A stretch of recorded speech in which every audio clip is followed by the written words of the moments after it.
올해 뉴스에서 가장 많이 거론된 인물 과연 누굴까요? 단연 트럼프 대통령입니다. 올 한 해 미국을 떠들썩하게 했던 주요 뉴스들 김경일 기자가 소개합니다.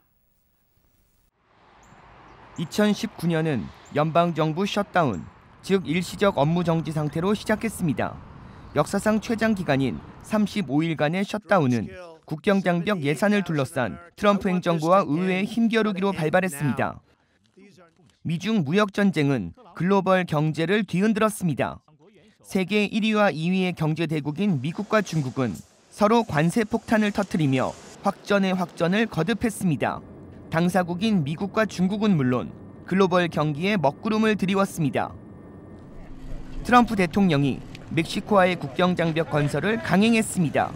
행정명령의 공식 서명에 1000마일 거리를 100억 달러 비용을 들여 최소 4년 이상의 대공사를 추진했습니다. 한국계 여배우 산드라 오가 76회 골든글러브 시상식에서 여우 주연상을 받았습니다.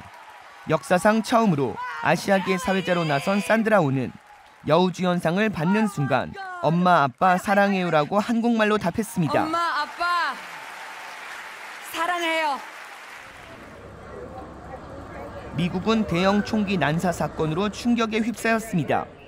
종교가 뭐냐고 물은 뒤 총기를 난사한 오리곤주 인종차별 사건으로 숨진 사람만 13명입니다.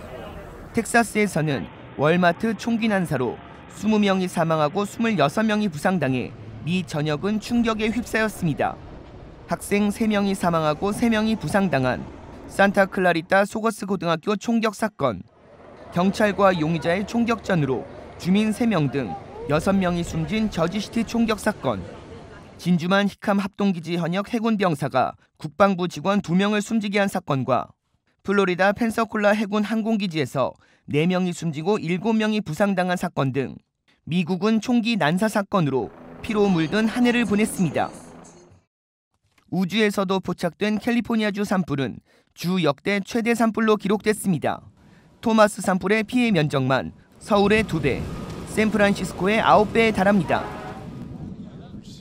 골프 황제의 귀환, 타이거 우즈의 마스터스 우승이 많은 사람들에게 희망이 됐습니다. 지난 4월 마스터스를 제패해 2008년 US 오픈 이후 11년 만에 메이저 정상에 복귀해 부활을 알렸습니다. 트럼프 행정부가 파리 기후변화 협정을 탈퇴했습니다. 글로벌 온난화에 논란을 일으킨 가운데 북미에서 조류 3마리 가운데 1마리꼴로 소멸되고 있다는 조사 결과가 나오기도 했습니다. 트럼프 행정부의 반이민 정책으로 영주권 심사가 까다로워지고 거부당하는 경우도 크게 늘었습니다. 이 밖에 불법 체류자 단속을 위한 일터 급습은 4배 급증했습니다.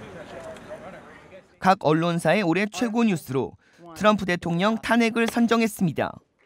연방 하원은 트럼프 대통령 탄핵 소추안을 찬성해 한마디로 트럼프 대통령을 해고했습니다. 이 밖에 세계 최대 민간항공 제조사 보잉이 여객기 737 맥스 문제로 곤욕을 치렀고 마약성 진통제인 오피오이드 중독으로 40만여 명 이상이 목숨을 잃었습니다. 내년은 2020 미 대선과 북미 관계가 탑뉴스로 떠오를 전망입니다.